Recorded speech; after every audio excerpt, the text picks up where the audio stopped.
Hello guys, my name is Keshav and welcome to my YouTube channel stock mania. आज से हम एक नई सीरीज स्टार्ट करने वाले हैं। वैसे ये लास्ट वीक में स्टार्ट होने वाली थी, but as you know last week was not good for the stock market and for me as well. So आज से हम इसमें नए वीडियो सीरीज स्टार्ट करेंगे जो दो सेगमेंट में होगी। फर्स्ट जिसमें हम स्टॉक रिव्यू करेंगे, जिसको हमने इस वीक में पिक करने वाले हैं या फिर वॉच लिस्ट में रखने वाले हैं। एंड सेकेंड, डेली बेसिस एक रिव्यू वीडियो बनाएंगे जिसमें हम डेली चेक करेंगे कि कौन से हमने ट्रेड लिए हैं और उन पे हमें कितना प्रॉफिट हुआ है। बेसिकली इसमें आइडिया ये है क्योंकि अभी तक हम आपको अपने P&L शेयर करते थे, बट अब हम वो नहीं कर सकते as per the SEBI guideline. जो भी ट्रेडर्स हैं वो अपने बड़े P&L शो करके किसी को इन्फ्लुएंस नहीं करेंगे, क्योंकि होता यह है कि जनरली लोग अपने प्रॉफिट तो शेयर करते हैं बट लॉस शेयर नहीं करते, नहीं दिखाते। और जिसकी वजह से न्यू ट्रेडर होते हैं वो इन्फ्लुएंस होकर अपना यूज़ मनी डिप्लॉय कर देते हैं और लॉस हो जाता है। अगर लास्ट वीक की मैं बात करूं तो मुझे काफ़ी बड़ा लॉस हुआ है। एंड करीबन 39% मेरी जो ट्रेडिंग कैपिटल थी वो वाइप आउट हो गई थी। एंड पोर्टफोलियो से भी लगभग 21% का लॉस हुआ है। तो ये वैसे पोर्टफोलियो का लॉस लॉस कंसिडर नहीं किया जाता है जब तक आपके स्ट्रॉन्ग जो अच्छे स्टॉक्स होते हैं वो कभी अप एंड डाउन होते हैं। एंड लास्ट वीक में एक्चुअली आपको ईरान ने एक कुछ मिसाइल फायर किए थे इसराइल के ऊपर। तो इंटरकनेक्टेड हमारा वर्ल्ड है, जिसकी वजह से जो शेयर मार्केट थी वो लगभग 1000 पॉइंट नीचे आ गई और उसी वजह से हम लोगों को काफ़ी लॉस हुआ है। बट जो पोर्टफोलियो है वो तो रिकवर हो जाएगा, क्योंकि जो हम लोगों की अभी कैलकुलेशंस हैं उसके हिसाब से ये है कि जो भी स्ट्रॉन्ग स्टॉक्स है वो रिकवर करेंगे न्यू गवर्नमेंट में। और क्योंकि गवर्नमेंट यही फॉर्म होने वाली है तो हमने उसके हिसाब से स्टॉक पिक किए हुए हैं। तो आज की डेट में मैं आपके लिए 4 स्टॉक्स लेके आया हूँ जिनको आप इस वीक के लिए अपनी वॉच लिस्ट में रख सकते हैं। एंड कंसिडर कीजिए कि आप उनमें अगर सही लेवल पर उन्हें पिक करते हैं तो आपको अच्छा प्रॉफिट हो सकता है। एंड मैं उनको कहाँ पे खरीदने वाला हूँ मैं अपना आइडिया से बताऊँगा आपको। आप अपनी कैपिटल और अपने रिस्क के हिसाब से उसे पिक कीजिएगा। सेकेंड थिंग ये है कि स्टॉक मार्केट में जो भी हम इन्वेस्टमेंट करते हैं वो रिस्की इन्वेस्टमेंट होता है। तो रिस्क को माइंड में रख के ही सारा इन्वेस्टमेंट करना है। और अगर आप लॉन्ग टर्म में इन्वेस्ट करते हैं थोड़ा थोड़ा अमाउंट, तो आपको रिस्क इतना ज़्यादा फील होता नहीं है, क्योंकि लॉन्ग टर्म में जो भी स्ट्रॉन्ग और अच्छे स्टॉक्स हैं वो आपको अच्छा रिटर्न ही देते हैं। ट्रेडिंग के लिए मैं उन्हीं को सजेस्ट करूँगा कि ट्रेडिंग के लिए आप तभी आइए जब आप जो भी कैपिटल डिप्लॉय कर रहे हैं मार्केट में उस कैपिटल को वाइप आउट कर अगर हो जाता है तो आपको कोई इश्यू ना हो। और ट्रेडिंग के लिए मिनिमम कैपिटल, काफ़ी लोगों ने मुझे लास्ट टाइम पूछा था, मिनिमम कैपिटल आपके पास 50,000 होना ही चाहिए। अगर इससे कम है तो आप प्लीज़ ट्रेडिंग ना करके आप इन्वेस्टमेंट कीजिए, छोटा छोटा अमाउंट डालिए। काफ़ी स्टॉक्स हैं, अच्छे स्टॉक्स में डालिए। और जो अभी अगर आप स्टॉक्स में नहीं डालते हैं तो इंडेक्स फंड में लगाइए। इंडेक्स फंड का एवरेज जो रिटर्न है वो हमारे 16% का है। तो 16% यूज रिटर्न। अगर आप FD भी कराते हैं तो नॉर्मली 6-7% से ज़्यादा नहीं देते हैं, उसमें भी आपको TDS कटता है विड्रॉ के टाइम पे। और अगर हमारा एनुअली इन्फ्लेशन देख लिया जाए तो लगभग 4% का है। तो FD जो होती है वो आपके इन्फ्लेशन को भी मिटिगेट नहीं कर पा रही है आज की डेट में।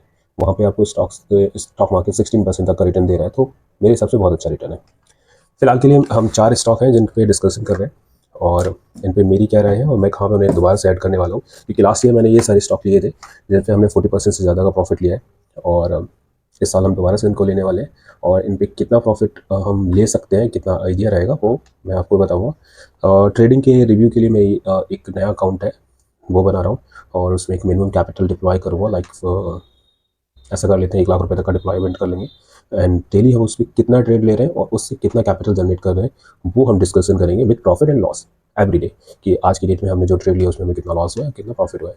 तो उस हिसाब से हम आइडिया लगाएंगे कि एंड ऑफ द मंथ एक अगर हम 1 लाख रुपए तक का कैपिटल डिप्लॉय कर रहे हैं शेयर मार्केट में ट्रेडिंग पर्पज से विद एक्सपीरियंस पर्सन, तो उसमें हमें कितना प्रॉफिट और लॉस हो सकता है। बाकी अगर आप पोर्टफोलियो बनाना चाहते हैं अच्छा सा पोर्टफोलियो, यानी लॉन्ग टर्म इन्वेस्टमेंट के लिए कोई पोर्टफोलियो बनाना चाहते हैं तो आप उसके लिए जो स्टॉक्स में बता रहा हूँ उनको एक बार कंसिडर कर सकते हैं। अगर प्रीवियस हम बात करें जो लास्ट ईयर हमारी टोटल परफॉर्मेंस थी उस परफॉर्मेंस के हिसाब से हमने एवरेज जो रेवेन्यू जनरेट किया है, जो हमारा P&L था वो पॉजिटिव था 76% का। हालांकि एक्सपेक्टेशन से कम था बट 76% हमने प्रॉफिट किया है। और एक चीज़ रहती है शेयर मार्केट में, कभी पास्ट जो परफॉर्मेंस होती है वो फ्यूचर की गारंटी नहीं होती। तो आप जो भी इन्वेस्टमेंट करेंगे उसमें रिस्क हमेशा इन्वॉल्व रहेगा शेयर मार्केट में, क्योंकि ये बिजनेस है और बिजनेस में हमेशा रिस्क होता ही है। तो उसको कंसिडर करते हुए ही इन्वेस्टमेंट करना है। छोटा अमाउंट इन्वेस्ट करना है, बड़ा इट्स डिपेंड ऑन यू। तो जो मेरा फर्स्ट स्टॉक पिक है वो सोला वाइन्स। ये वाइन्स एंड बेवरेज कंपनी है। अभी जो स्टॉक प्राइस है इसका वो 553 रुपीज़ है। कंपनी की बात करें, कंपनी बहुत ही अच्छी है और हम जानते हैं कि ये जो बिज़नेस है फर्स्ट ऑफ ऑल अगर बिज़नेस की हम बात करें तो एक ऐसा बिज़नेस है जिसका एवरग्रीन बिज़नेस है, जिसमें कभी भी फॉल नहीं आता है। इसी तरह की कंपनी भी है, कंपनी ने year on year profit gain किया हुआ है और अच्छे प्रॉफिट बनाए हैं, रेवेन्यू भी इंक्रीज़ किया हुआ है। अगर अभी की बात करूँ तो स्मॉल कैप कंपनी है ये, और इसका मार्केट कैप लगभग आता है 4,724 करोड़ का।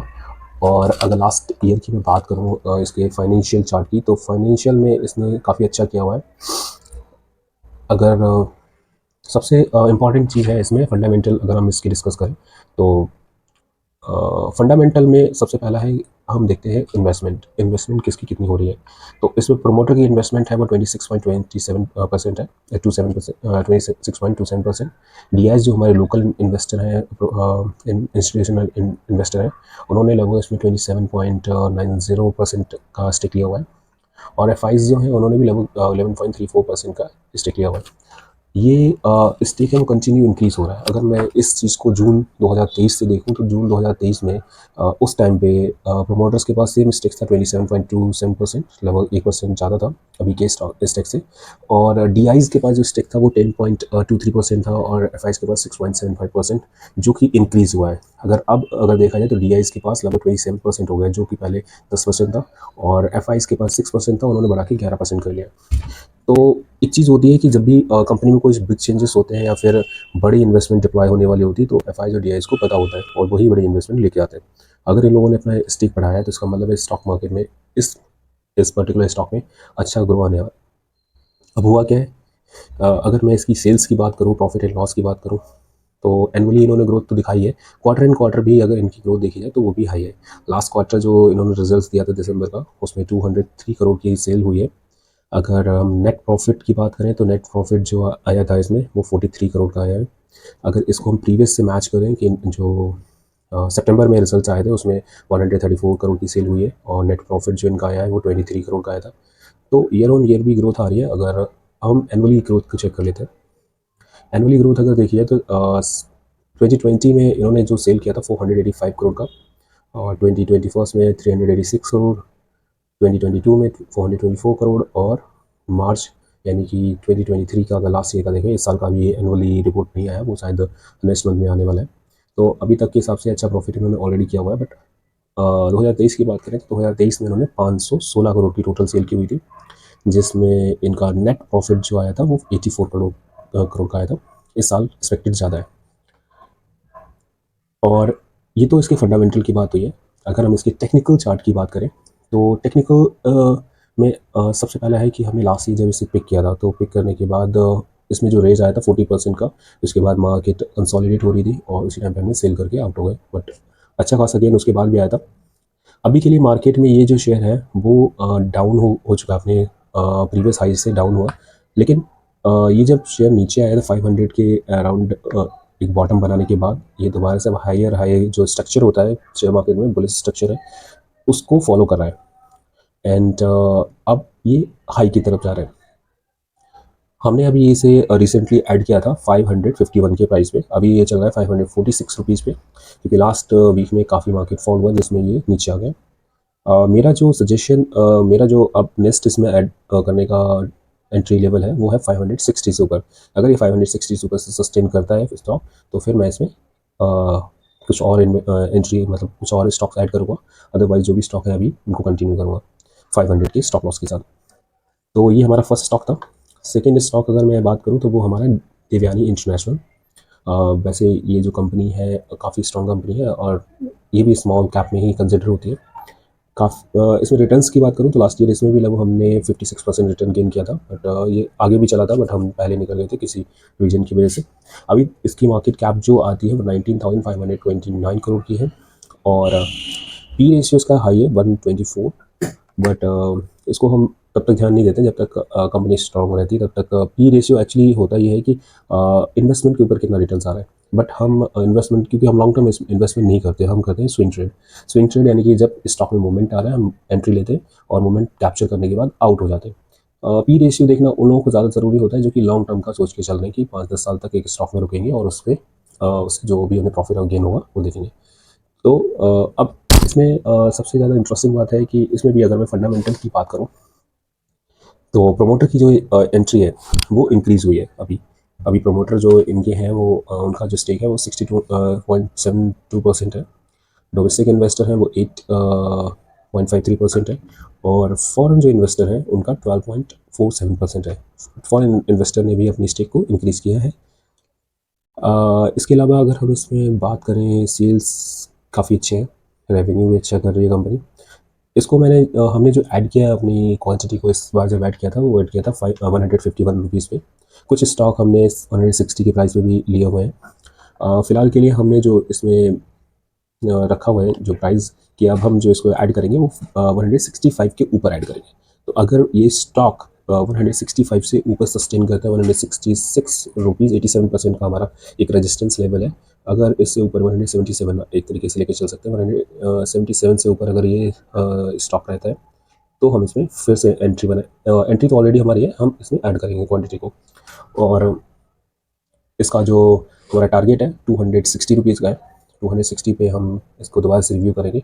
बेसिकली होता है ये कि हम जो भी टारगेट रखते हैं उसमें 50% अपनी क्वांटिटी को एग्जिट कर देते हैं और 50% को राइट करते हैं। आइडिया ये रहता है कि अगर हमने 50% को एग्जिट किया तो एक हमारे पास अच्छा खासा प्रॉफिट हमारे पास होता है, जो कि हमें हेल्प करता है किसी स्टॉक को राइट करने के लिए, और एक तरीके से हमारे पास स्टॉप लॉस जो होता है वो भी उसकी रेंज बढ़ जाती है। क्योंकि अगर मान लीजिए मैंने 1 लाख रुपये डिप्लॉय किया किसी शेयर में और वो स्टॉक जाके 1.5 लाख मतलब 100 रुपीज़ से 150 हो गया, यानी कि हमने उसमें 50 रुपये पर शेयर पे गेन किया है। तो अगर हमने 50% क्वांटिटी एग्जिट की है 75,000 में, तो अब मेरा इन्वेस्टमेंट रह गया है 25,000 ओनली। और अब मुझे एक रेंज है कि अब जो स्टॉक है, अगर वो स्टॉक 25 रुपये भी आ जाता है तो भी मैं उसको एग्जिट ना करूँ तो भी मुझे स्टॉप लॉस लेने में कोई फ़र्क नहीं पड़ेगा। और ऐसा होगा नहीं कि अगर 150 का स्टॉक जा चुका है तो 25 तक आते आते वो बहुत कुछ दिखाएगा मार्केट में आपको। वो डायरेक्टली 25 पे नहीं आएगा, वो 5% के लोअर सर्किट लगाएगा बार बार, और उसके बाद दिखाएगा कि हाँ नहीं अभी स्टॉक रुकने वाला नहीं, तो आप कहीं पर से निकल जाएंगे, बट आपको एक रेंज मिल जाएगी स्टॉप लॉस लगाने के लिए। और एक और चीज़ इसमें ये आ जाता है कि आपको प्रॉफिट मिल गया, इन्वेस्टमेंट आपकी छोटी है, तो अब आप राइट ऊपर की साइड में भी अच्छा कर सकते हैं, क्योंकि अगर ऊपर हमें नहीं पता कि मार्केट कहाँ तक जा सकता है। अब जैसे मैं आपको एग्जांपल दूँ, लास्ट ईयर अडानी के शेयर्स में काफ़ी ज़्यादा डाउनफॉल था, तो उस टाइम पे मैंने अडानी पावर को 149 पे खरीदा था, एंड उसको एवरेज किया था 169 पे। तो मैंने उसकी जो क्वांटिटी थी वो 50% क्वांटिटी 350 पे एग्जिट कर दी थी, और बाकी क्वांटिटी लगभग मैंने 400 पे एग्जिट की है। अभी मेरे पास जो उसकी क्वांटिटी है लगभग 200 शेयर की, वो मैं राइट कर रहा हूँ। और वो टोटल प्रॉफिटेबल मेरे शेयर है उनमें, मतलब इन्वेस्टमेंट का 1 रुपया नहीं, मैंने इन्वेस्टमेंट टोटल उसी टाइम पे विड्रॉ कर लिया था। तो वो 200 शेयर अभी करीबन 600 का शेयर चल रहा है। वो टोटल प्रॉफिटेबल इनकम है, उसमें कोई ऐसा नहीं कि मैंने 1 रुपये भी इन्वेस्ट कर रखा है। ये अब मैं होल्ड कर सकता हूँ कितने भी टाइम के लिए। अगर मैं इनको चाहूँ तो 5 साल के लिए होल्ड करूँ, 10 साल के लिए होल्ड करूँ, मैं होल्ड कर सकता हूँ, क्योंकि मेरा कोई इन्वेस्टमेंट उनमें है नहीं। मैंने जितना प्रॉफिट करना था वो कर लिया, और इन वो प्रॉफिट के शेयर्स पड़े हुए हैं। तो इस तरीके की एक स्ट्रेटजी रहती है कि आप एक टारगेट के बाद अपना 50% क्वांटिटी बुक कर लीजिए, तो आपको साइकोलॉजिकल जो होता है वो एज मिल जाता है एक शेयर को राइट करने के लिए। अगर आप 50% नहीं बुक करना चाहते हैं तो एक एवरेज क्वांटिटी हमेशा बुक कर लीजिए, जिससे प्रॉफिट आपके पास हो, क्योंकि ये एक तरीके से पेपर मनी है। पेपर मनी को जब तक आप कन्वर्ट नहीं करेंगे तब तक आपकी पोजीशन स्क्वायर अप नहीं होगी, और पोजीशन स्क्वायर अप होने के बाद ही आपको प्रॉफिट या लॉस होता है शेयर मार्केट में। तो आप स्क्वायर अप जरूर कीजिएगा। काफ़ी लोगों ने इस बार मिस्टेक की है, 2 शेयर्स के ऊपर। एक रेडा शेयर था जिसको हमने 120 पे रिकमेंडेड किया था लोगों को, जिसको लेने के बाद मैंने 180 पे एग्जिट करने के लिए दिया था, बट काफ़ी लोगों ने उसे नहीं किया। उसके बाद वो काफ़ी मतलब वहाँ से प्रॉफिट बुक ना करने के बाद 140 पे आके उन्होंने दोबारा सेल किया। तो इट डजेंट मेक सेंस कि अगर आपको एक शेयर अच्छा सा प्रॉफिट दे रहा था उस टाइम पे आपने प्रॉफिट ना बुक करके इस टाइम पे कर लिया, और आपका जो सारा प्रॉफिट था वो चला गया। दूसरा IRFC था जिसको हमने 92 रुपीज़ पे दिया था, 92 के बाद हमने उसको भी 170 पे सेल किया था। तो जो एक लेवल होता है उस लेवल पे अगर आपने शेयर को सेल कर दिया होता, 50% भी अगर शेयर सेल होता, तो एक अच्छा प्रॉफिट आपको मिल चुका होता उसी टाइम पे, और बाकी आपके जो शेयर होते हैं वो होल्डिंग में रहते। उनसे कोई फ़र्क नहीं पड़ता, क्योंकि आपका जो इन्वेस्टमेंट है वो आपका कैपिटल निकल चुका है, तो आप पैनिक भी नहीं होते। और इस टाइम पे लोगों ने पैनिक में से सेल किया, बट दोनों के दोनों स्ट्रॉन्ग स्टॉक है और फ्यूचर में अच्छे रिटर्न्स देने के लिए है, तो इन पे दोबारा से रिव्यू वीडियो बनाऊंगा, और इनमें क्या एंट्री लेवल बन सकते हैं वो बाद में बात करेंगे। देवयानी पे मैंने आपको बता दिया कि 177 के ऊपर जब निकलेगा तो हम इसमें दोबारा से एंट्री बनाएंगे। इसके बाद हमारा थर्ड स्टॉक है सुराना सोलर। सुराना सोलर अभी इसका जो प्राइस चल रहा है वो चल रहा है 44 रुपीज़ 15 पैसा। टेक्निकल अगर हम इसकी बात करें फंडामेंटल्स, क्योंकि ये स्मॉल कैप कंपनी है, कम्प्लीटली स्मॉल कैप कंपनी है, 216 करोड़ रुपीज़ की टोटल इसकी मार्केट वैल्यू है। इसमें एक्चुअली क्या है, फंडामेंटल में अगर हम इसकी बात करें तो इसमें दो ही अभी इन्वेस्टर हैं, वो है प्रोमोटर और पब्लिक होल्डिंग यानी रिटेलर्स। दो चीज़ें हैं इसमें कि इसमें डी आई एक्सरसाइज नहीं है, तो एक पॉजिटिव भी और नेगेटिव भी है। क्योंकि पॉजिटिव इसमें ये है कि ये एक सोलर से रिलेटेड, ग्रीन एनर्जी से रिलेटेड एक स्टॉक है, जिस पे प्रेजेंट गवर्नमेंट का बहुत ज़्यादा फोकस है। तो प्रेजेंट गवर्नमेंट के जो प्रोजेक्ट्स हैं, जिसमें वो 1 करोड़ लोगों के घर पे सोलर पैनल लगाना चाहती है, तो उस अगर स्कीम्स के अंदर जब वो मार्केट में कैपिटल डिप्लॉय करेंगे, तो बड़ी कंपनियां, जो बड़े इन्वेस्टर हैं, वो इन ऐसी कंपनियों को बहुत ज़्यादा चूज़ करेंगे और इस पर इन्वेस्टमेंट डालेंगे। तो जब भी बड़ी इन्वेस्टमेंट इसमें आएगी, तो ये मल्टीबैगर स्टॉक बन जाएंगे। दूसरी नेगेटिव पॉइंट ये है कि अगर बिग इन्वेस्टर जब तक नहीं होते हैं, तो रिटेलर्स पे ज़्यादा बिलीव नहीं किया जा सकता। ये छोटी बात पे ही पैनिक हो जाते हैं, और छोटे जब पैनिक होते हैं तो फिर मार्केट में एक बिग फॉल लेके आते हैं। तो दोनों चीज़ें, इस स्टॉक में मैं यही कहूँगा कि अगर आप इन्वेस्टमेंट बनाते हैं, तो ये 50-50% का, ये मल्टीबैगर भी बन सकता है और आपके कैपिटल को वाइप आउट तो नहीं होगा, बट एक आपको लॉस भी दे सकता है। दूसरा, इसका अगर हम टेक्निकल देखें, तो टेक्निकल इसका बहुत अच्छा बन रहा है। स्ट्रक्चर जो अभी इसने बनाया है, तो डबल बॉटम जो इसने बनाया था, उस डबल बॉटम के ऊपर जाके सस्टेन कर रहा है। और अगर ये दोबारा से 47 रुपीज़ से ऊपर जाता है, तो फिर हम इसमें दोबारा से एंट्री बनाएंगे। अभी हमारी एंट्री है इसमें, ऑलरेडी 1000 स्टॉक्स पड़े हुए हैं, जो कि मैंने कुछ स्टॉक हैं 30 रुपीज़ पे बाई किए हुए हैं, कुछ स्टॉक हैं 35 पे बाई किए हुए हैं। करंट प्राइस 45 रुपीज़ है। 47 रुपीज़ या 48 रुपीज़ का हम वेट करेंगे, 48 का वेट कर लेते हैं, 48 पे ऐड करेंगे। और टारगेट जो रखूंगा मैं, वो रखूंगा 70 रुपीज़ का। 70 रुपीज़ पे जब ये स्टॉक पहुंचेगा, तो दोबारा से इसे रिव्यू करेंगे। लास्ट स्टॉक है, और इस स्टॉक पे भी बहुत अच्छे इसके फंडामेंटल हैं। और स्टॉक का नाम है मैक्स हेल्थ केयर इंस्टीट्यूट। इसकी मार्केट कैप काफ़ी बड़ी है। मार्केट कैप अगर मैं इसकी देखूँ, तो 75,430 करोड़ रुपीज़ की मार्केट कैप है। सबसे बड़ी बात है कि इसमें फॉरेन इन्वेस्टर जो है, एफआईज हैं, वो बहुत ज़्यादा है। उनकी स्टेक लगभग 60.68% है, यानी ये रिवाइज हो गया एक तरीके से। मैक्सिमम स्टेक जो होती है वो प्रमोटर की होती है, बट इसमें फॉरेन इन्वेस्टर की है। दूसरा है, इसमें प्रमोटर की स्टेक है वो 23.75% है, जब स्टेक की भी अच्छी खासी स्टेक है 11.58% की। इस स्टॉक पे अगर हम बात करें, इसने अच्छे खासे रिटर्न्स लास्ट ईयर दिए हुए हैं, और रिटर्न्स देने के बाद अभी ये स्टॉक अपने जो हाइज है उससे लगभग 28% नीचे चल रहा है। हमने अभी एंट्री इसमें लास्ट वीक में बनानी थी, बट किसी वजह से हम नहीं बना पाए, और अब हम इसमें जो एंट्री प्लान कर रहे हैं वो 770 पे, यानी कि कल हम कुछ एंट्री प्लान करेंगे 770 पे, और फिर से होल्ड करेंगे। नेसेस का जो हमारा टारगेट है वो 1000 अभी के लिए है, और 1000 के बाद इसे हम दोबारा से रिव्यू करके आगे बढ़ेंगे। जो भी स्टॉक अभी दिए हैं, वो एक स्विंग ट्रेड के हैं। स्विंग ट्रेड का मतलब होता है कि आप एक स्टॉक को लेते हैं और 3 से 5 महीने तक रखते हैं। उसके बीच का जो प्रॉफिट होता है, हम उसे गेन करते हैं और उसके बाद निकल जाते हैं। और इसमें मेरी जो व्यू है वो मैंने आपको सिर्फ शेयर किया है। बाकी जो स्टॉक्स में चलेगा, बीच बीच में अगर कुछ भी अप डाउन हो रहा है, तो हम उसके हिसाब से इसे दोबारा से रिव्यू करते रहेंगे। बट अदरवाइज जब ये टारगेट रेट करेंगे, तो फिर उसके बाद हम कैसे आगे की प्लानिंग्स रहेंगी वो आगे देखेंगे। तो ये था अभी तक का आज का वीडियो। इसके अलावा जो ट्रेडिंग के लिए है, ट्रेडिंग के लिए मैंने एक नया अकाउंट बना लिया है। एक अकाउंट नया नहीं है, वो एक्चुअली पुराना ही अकाउंट है। तो लेकिन अब इस अकाउंट पे हम डेली के ट्रेड लेंगे, और वो सिर्फ एग्जांपल ट्रेड होगी। एग्जांपल मींस मैं हाई क्वांटिटी ट्रेड करता हूँ, मेरी क्वांटिटी निफ्टी में भी 1000 से ऊपर रहती है। तो अभी के लिए हम इसमें सिर्फ एक लॉट ट्रेड करेंगे। एक लॉट ट्रेड करके हम ये चेक करेंगे कि उस एक लॉट के ट्रेड करने से भी हम कितना प्रॉफिट मंथली जनरेट कर सकते हैं। अगर वीडियो आपको अच्छा लगता है, तो please subscribe this channel, and like and comment below. And if you have any questions, so you can ask question in the comment section, and we will try to answer as much as we can. And that's all from my end. Thank you so much for your time, and we will catch you in the next video. Thank you. Bye bye for now.